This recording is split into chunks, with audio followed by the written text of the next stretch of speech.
اگلے روز تنظیم کے کمانڈنگ آفیسر نے شیر خان اور گل خان کو اپنے آفس میں بلایا۔ دونوں مجاہد کمانڈو سی او کے آفس میں آ گئے۔ اس وقت کمانڈنگ آفیسر میز پر اپنے سامنے شہر کا نقشہ پھیلائے اسے غور سے دیکھ رہا تھا۔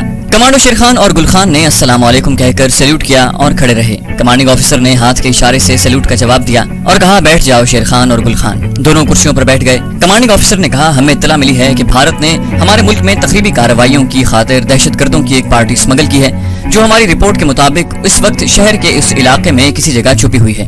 یہ دیکھو۔ کمانڈنگ آفیسر نے شہر کا نقشہ شیر خان اور گل خان کے سامنے رکھ دیا۔ دونوں نقشے پر اس گول سرخ نشان کو دیکھنے لگے جو سی او نے لگایا تھا۔ کمانڈنگ آفیسر نے کہا یہ دہشت گرد ہندو ہیں مگر انہوں نے اپنا حلیہ مسلمانوں کا بنایا ہوا ہے۔ تمہیں سب سے پہلے اس علاقے میں جا کر یہ سراغ لگانے کی کوشش کرنی ہے کہ اس علاقے کے کسی مکان میں کوئی نئے کرایہ دار آئے ہیں یا نہیں۔ اگر آئے ہیں تو کس مکان میں رہتے ہیں۔ اس تصدیق کے بعد تمہیں کمانڈو پارٹی لے جا کر انہیں قابو کرنا ہے۔ اگر وہ تم پر فائر کھول دیتے ہیں تو تم جانتے ہو کہ تمہیں کیا کرنا ہے۔ شیر خان نے پوچھا سر ان دہشت گردوں کی نفری کتنی ہے؟ کمانڈنگ آفیسر نے جواب دیا یہ بھی تمہیں معلوم کرنا ہوگا۔ ہمیں صرف یہ رپورٹ ملی ہے کہ بھارت کی یہ دہشت گرد پارٹی اس علاقے میں کسی جگہ چھپی ہوئی ہے۔ کوئی اور سوال؟ شیر خان نے کہا کوئی سوال نہیں سر۔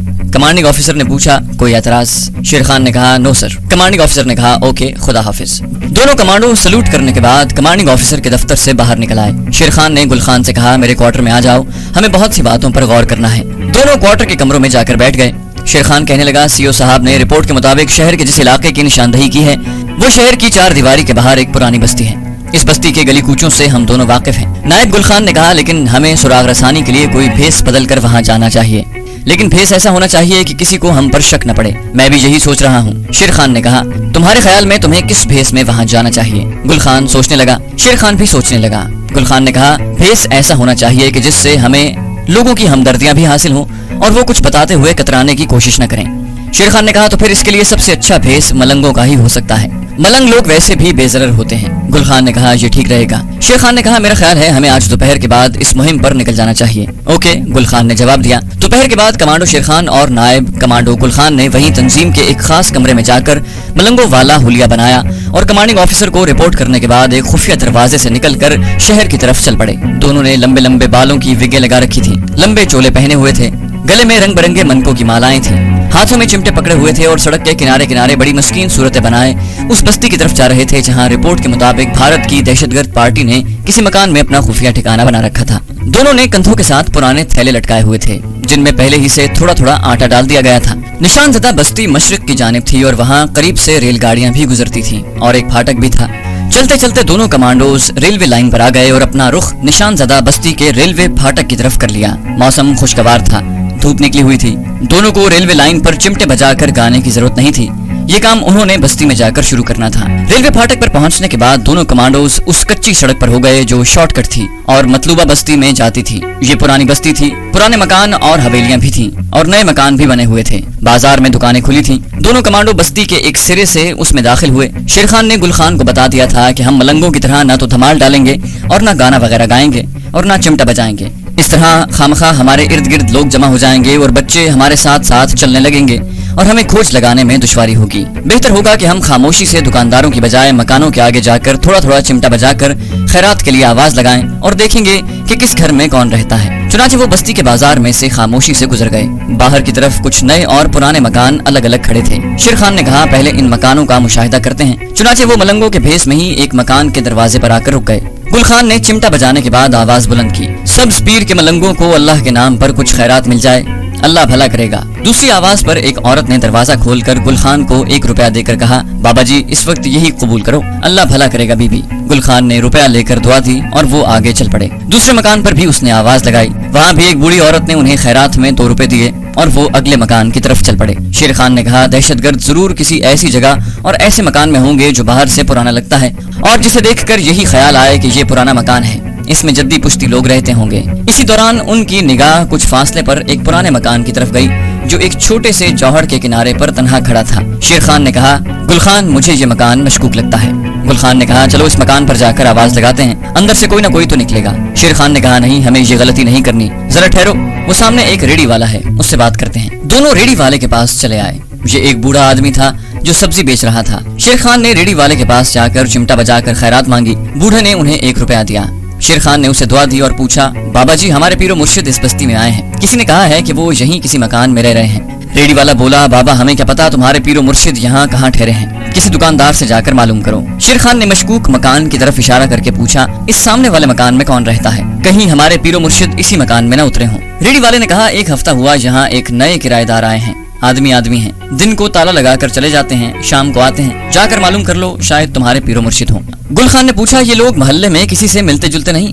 ریڈی والا بولا کہا نا دن کے وقت تالا لگا کر چلے جاتے ہیں، اندھیرا ہونے کے بعد آتے ہیں، کبھی کسی سے نہیں ملتے، تم خود جا کر معلوم کر لو۔ اچھا بابا ہم خود ہی پتہ کر لیتے ہیں، یہ کہہ کر شیر خان چمٹا بجاتا آگے بڑھا۔ گل خان اس کے ساتھ ساتھ تھا۔ گل خان نے پوچھا کیا خیال ہے، ابھی دن ہے، ان لوگوں کا انتظار کر لیں، وہ شام کو آتے ہیں۔ شیر خان نے کہا ان کا ہر حالت میں انتظار کرنا پڑے گا، اس طرف آ جاؤ۔ وہ پرانے جوہر والے اس مشکوک مکان کے قریب سے گزرے تو انہوں نے دیکھا کہ مکان پر تالا پڑا ہوا تھا۔ شیر خان نے کہا ریلوے لائن کے پار ایک تکیہ ہے، وہاں چل کر بیٹھ جاتے ہیں، سورج غروب ہونے کے فوراً بعد یہاں آ کر کسی جگہ چھپ جائیں گے۔ وہ وہیں سے ریلوے لائن کی طرف ہو گئے۔ ریلوے لائن کی دوسری طرف بوہڑ کے درختوں کے سائے میں ایک پرانا تکیہ تھا جہاں پہلے ہی سے کچھ فقیر لوگ بیٹھے حقہ پی رہے تھے۔ شیر خان اور گل خان بھی ان کے پاس جا کر بیٹھ گئے اور جس قسم کی باتیں ملنگ لوگ کیا کرتے تھے ان سے اسی قسم کی باتیں کرنے لگے۔ سورج غروب ہونے میں 1-1.5 گھنٹہ باقی تھا۔ دونوں کمانڈو ملنگوں کے بھیس میں تکیے میں ہی بیٹھے رہے۔ جب سورج مغرب کی طرف مکانوں کے پیچھے ڈوب گیا اور شام کے ہلکے ہلکے سائے اترنے لگے تو دونوں چمٹا بجاتے اٹھے اور بستی کی طرف چل پڑے۔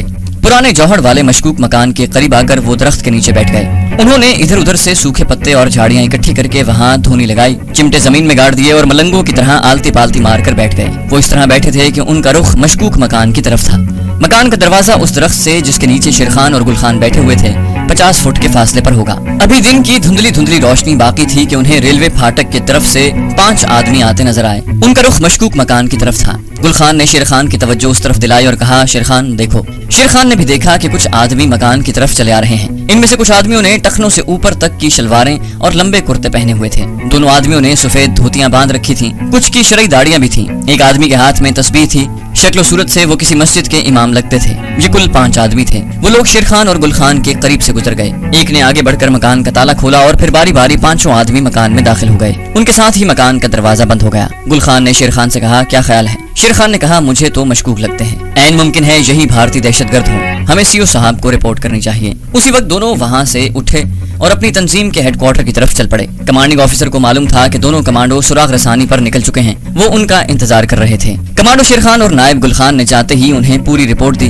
کمانڈنگ آفیسر نے کہا تم لوگوں نے جس مکان کی نشاندہی کی ہے مجھے 2 گھنٹے پہلے اطلاع مل چکی ہے کہ بھارتی دہشت گرد اسی مکان میں رہتے ہیں۔ اس سے پہلے کہ وہ کوئی تخریبی کارروائی کریں ہمیں انہیں فوراً گرفتار کر لینا چاہیے۔ تم آج رات پچھلے پہر اپنی پارٹی لے کر چھاپا مارو گے اور دشمن کے ان دہشت گردوں کا خاتمہ کرو گے، کوئی چانس لینے یا انتظار کرنے کا وقت نہیں۔ ٹھیک ہے سر، شیر خان نے کہا۔ کمانڈنگ آفیسر نے کہا مشن ہر حالت میں کامیاب ہونا چاہیے۔ انشاءاللہ سر، شیر خان نے کہا۔ شیر خان نے اسی وقت اپنے اور گل خان سمیت 6 مجاہدوں کی کمانڈو پارٹی ترتیب دی اور بتا دیا کہ سب کو رات کے پچھلے پہر اذان کے وقت کس مقام پر ہونا چاہیے۔ شیر خان نے کہا ہمارے پاس فل میگزین ہونا چاہیے، وہ لوگ یوں ہی مکان میں نہیں رہ رہے، ان کے پاس بھاری مقدار میں اسلحہ اور گولہ بارود ہوگا، ہو سکتا ہے دستی بم بھی ہوں، لیکن ہم انہیں دستی بم پھینکنے کا موقع نہیں دیں گے۔ اب تم لوگ جا کر آرام کرو، صبح اذان کے ساتھ ہی اس جگہ پہنچ جانا جہاں تمہیں کہا گیا ہے۔ سب کمانڈو گل خان اور شیر خان سمیت اپنے اپنے کوارٹروں میں چلے گئے۔ شیر خان نے رات کے 4 بجے کا الارم لگایا اور سو گیا۔ رات کے پچھلے پہر ٹھیک 4 بجے کلاک کے الارم نے اسے جگا دیا۔ اس نے فوراً منہ ہاتھ دھویا،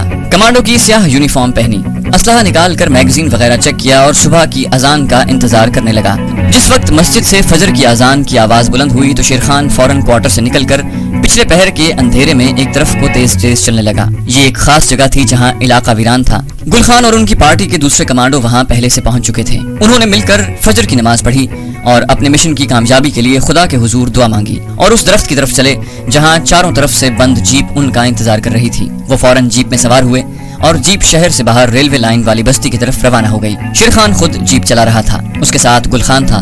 سٹین گن انہوں نے نیچے رکھی ہوئی تھی۔ پارٹی کے باقی 4 کمانڈر بند جیپ کے اندر بیٹھے ہوئے تھے۔ رات کے پچھلے پہر شہر کے بازار خالی پڑے تھے۔ ان کی جیپ تیزی سے فاصلہ طے کرتی ہوئی ریلوے لائن کے پھاٹک پر آ گئی۔ یہاں سے وہ جیپ کو لے کر بستی کے مشکوک مکان کی طرف جانے لگے۔ شیر خان نے جیپ کی بتیاں بجھا دیں، جیپ کی رفتار بھی کم کر دی۔ جیپ آہستہ آہستہ چلتی مشکوک مکان کے عقب میں درختوں کی ایک جانب آ کر رک گئی۔ فوراً ساری کمانڈو پارٹی جیپ میں سے نکلی اور شیر خان کی کمانڈ میں اپنے ٹارگٹ کی طرف بڑھی۔ ان سب کو معلوم تھا کہ انہیں کیا کرنا ہے۔